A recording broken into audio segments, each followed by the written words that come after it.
cannot achieve success without sacrifices. Hindi ka magiging matagumpay kung di ka marunong magsakripisyo ng mga bagay-bagay. For today's video nga, dahil second week po ngayon ng December, kami po ang naka-assign para pumunta po sa ating kapatid na mga katutubong mangyan. Ang kasama ko nga pala ngayon ay si Brother Lorenzo, si Sister Logil, at si Brother David at si Bro John Mark. Bali sa video ito, ang ipapakita po namin is yung flow ng gawain na ginagawa po namin sa simbahan ng ating mga kapatid na katutubong mangyan. Kaunti lang po yung video na ating dinadaanan, ang pinakang mahalaga po is yung gawain doon. Sasabihin ko nga po pala ulit ito sa inyo, ang pagpunta po sa simbahan ng ating mga kapatid na katutubong mangyan ay hindi po biro kasi ang lalaki po ng mga bato dito dinadaanan, pero dahil syempre kami ay alagad ni Kristo, wala pong mahirap sa amin basta po kami ay pupunta makapag-share ng Word of God para sa kanila. At habang naglalakad kami papunta sa simbahan ng ating mga kapatid na katutubong mangyan, ay nadaanan na naman namin itong ulo na bato na kung saan ay para siyang nakalingon sa bandang kanan natin. At maya na nga ho ay nakarating na kami dito sa kanilang basketball court, bagong gawa nga po yan. Malapit na rin po dito ang kanilang simbahan, kunting lakad na lang po is nandun at kami. Bali dito na rin po kami, dito na po ang kanilang simbahan. Di pagdating po namin is hinayinan po nila kami ng kape at kami po ay may dalang malunggay pandesal. Nagpahinga po muna kami habang nagkakape at sila po naman ay nagagatas para po ay mainitan ng aming sikmura. At mamaya-maya po ay nag-start na rin po kami ng gawain. Bali ang MC po natin dyan is si Brother Lorenzo. Umawit nga po pala muna kami dyan ng opening song na Purihin Ka O Diyos at Sinasamba Kita. Next naman po is testimony na kung saan po is sineshare mo yung buong linggo mo na nangyari sa buhay mo, mabuti man o masama. At isa rin po ito sa daan upang ipagpasalamat sa Panginoon yung mga kabutihan na nangyari sa buhay mo. At pagkatapos po ng testimony ng bawat isa, dumako naman po kami sa pag-aawitan na kung saan ito ay pinangunahan ng isang kabataan ng Tignuan, si Sister Ronalyn. Nakakatuwa nga lang po dahil wala naman nagtuturo sa kanila kumanta, magtugtog ng gitara, pero dahil desire nila maglingkod sa Panginoon is natututunan nila ito. Pagkatapos po ng aming pag-aawitan ay dumako na po kami sa Word of God. Ito nga po pala ang pinakang importante sa lahat ng gawain sa simbahan na kung saan mapapakain natin ang ating buhay espiritual upang hindi tayo manghina at hindi malayo sa presensya ng ating Panginoon. Bali ang tinapik ko nga po pala is all about sacrifices na kung saan ating ma-appreciate ang pagsakripisyo ng ating Panginoong Hesukristo, nagpapako siya sa krus para sa ating kasalanan.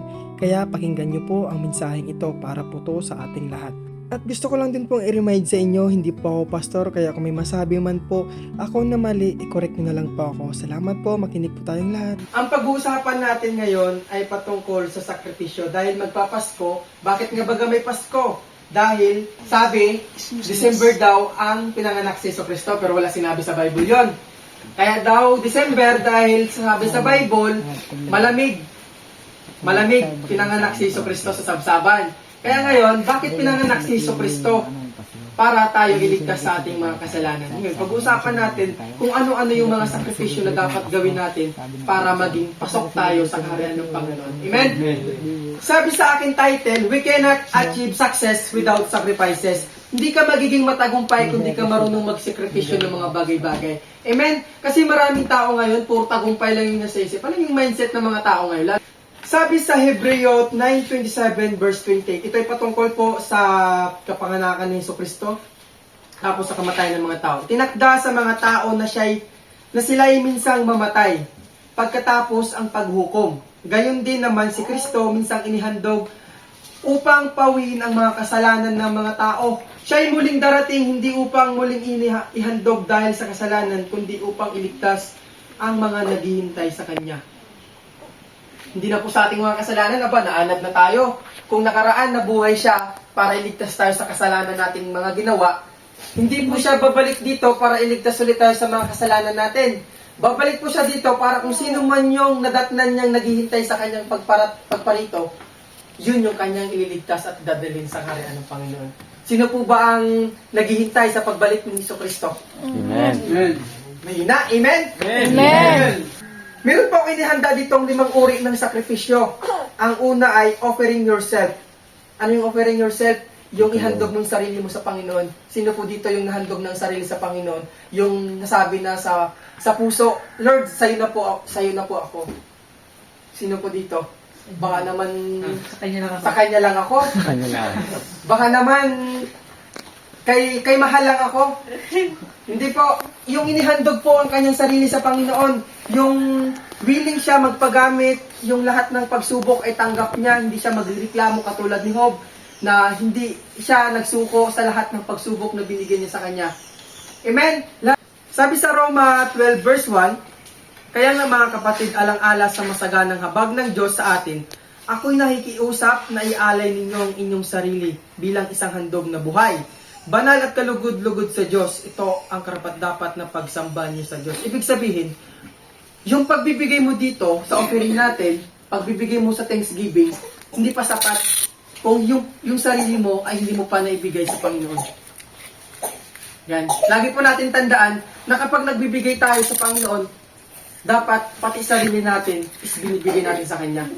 Kaya, nagtataka kayo, bawat pag lumilevel up yung papuri nyo sa Panginoon, lumilevel up din yung mga problema nyo sa araw-araw.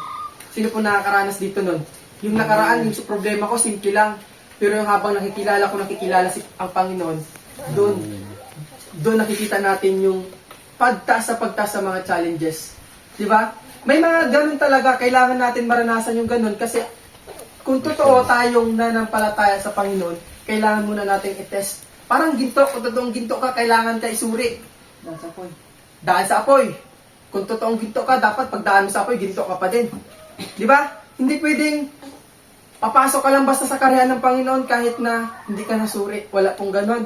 Kaya kapag ikaw alam mo sa sarili mo na hindi ka pa susuri tulad ng ginto, dapat sikapin mo na kapag sinuri ka, sikapin mo na kapag sa tingin mo sa sarili mo, confident ka na makakapunta ka sa karyan ng Panginoon. Sino dito yung sigurado na sa langit ang punta? Ayaw nyo? Ha? Gusto natin pumunta ng langit kaso hindi natin sigurado. Ngayon, tinatanong ko, sinong gustong pumunta ng langit? Amen. Lahat. Sinong hindi lang sigurado? Yan. Yan. May mga ganyang pagkakataon, no? Na gusto natin, pero hindi naman natin ginagawa yung mga parte sa atin. Tama? Yung gusto natin magka-cellphone, pero nakahilata ka lang. Kung gusto mo magkaroon ng isang bagay, dapat matuto ka rin mag-diskarte. Hindi puro gala, dapat gumawa ka rin ng paraan para magkapera. No? Next is praising God. Papuri sa ating Panginoon. Pagpupuri sa ating Panginoon. Sabi sa Hebreo 13 verse 15, lagi tayong mag-alay ng papuri bilang handog sa Diyos sa pamamagitan ni Kristo, papuring mula sa ating mga labi na nagpapahayag sa ating pagkakilala sa kanyang pangalan. Kanina, ang sakripisyo na una ay sarili mo, na maihandog mo ang sarili mo sa Panginoon. Ngayon, sakripisyo naman sa pagpupuri sa Panginoon. Tulad ng nakaraan, sabi ko, dapat araw-araw natin pinupuri ang Panginoon sa lahat ng ating mga ginagawa. Sa pamamagitan ni Kristo, papuring mula sa ating mga labi. Yan. Hindi puro mura, hindi puro reklamo. Sino dito ang pala reklamo?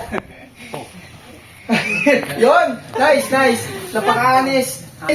May mga time tayo, yung labi natin ginagamit papuri sa Diyos. Panalait yan sinuntan. Yon, minsan pampupuri sa Diyos, minsan paglalait sa kapwa. Describe ko lang naman po, hindi ko nilalait. Yan. Yung mga labi natin, talagang, kumbaga, mas mataas ko na sa kutsilyo. Kumbaga naman, kagwapo-gwapo mo, sabi ang pangit. Tabsok talaga. Tapos crush mo pa ang nagsabi. Par. Sakagad. Yun. Par. Dapat sa ating mga labi, mga binibidawan nating salita is kalugod-lugod sa Panginoon. Dahil binigyan tayo ng Panginoon ng mata, ng ilong, ng tainga, ng bibig para gamitin sa pagpupuri sa Kanya. Amen? Amen? Yung mata, saan ginagamit? Para makita si crush? Hindi. Para makabasa ng Bible, para makakita ng mga magagandang gawa sa paligid na galing sa Panginoon. I-appreciate natin yung mga ginagawa ng Panginoon sa ating buhay. Hindi puro reklamo. Kung may mga problema ka na nararanasan, i-appreciate mo na lang yun. Thank you, Lord. Thank you, Lord, sa problema. Sabi nga, ang ulan ay hindi lang para sa mabubuti, kundi para sa masasama. Ibig sabihin, ang mga pagsubok para sa lahat yan. Amen? Amen. Amen? Amen. Next is doing good. Paggawa ng mabuti. Sino dito yung gumagawa araw-araw ng mabuti? Kaya dapat tayong mga anak ng Diyos, dapat marunong tayo araw-araw ay gumawa ng mabuti. Kumbaga, sanayin natin sarili natin. Sabi nga, ang mundong ito ay training ground natin. Kailangan natin i-practice yung sarili natin kung paano mamuhay sa kaharian ng Panginoon. Amen? Loving others. Yan, kahit kaaway mo, mahalin mo yan. Sabi sa Mateo 7:1-5, basahin ko, mahaba-haba ito eh. Huwag kayong humatol nang kayo'y di hatulan. Sapagkat hahatulan kayo ng Diyos ayon sa paghatol nyo sa iba, at susukatin kayo ayon sa panukat na ginamit nyo sa iba. Bakit mo pinapansin ang puwing sa mata ng iyong kapatid, ngunit hindi mo naman pinapansin ang trusong na sa iyong mata? Paano mong masasabi sa iyong kapatid, halika't aalisin ko ang puwing mo, gayong troso ang nasa mata mo? Kapag kunwari, alisin mo muna ang trosong nasa iyong mata at sa gayon, makakakita kang mabuti at maalis mo ang puwing ng iyong kapatid. Kung natin husgahan o ba nagawa natin mga kapatid, siguraduhin lang po muna natin yung sarili natin ay hindi ka husga-husga. Amen? Yun lang po mga brother and sister, sana po ay may napulot po kayong aral at ating maipamuhay sa ating buhay sa araw-araw. Maraming salamat po sa nanood, salamat po, God bless you.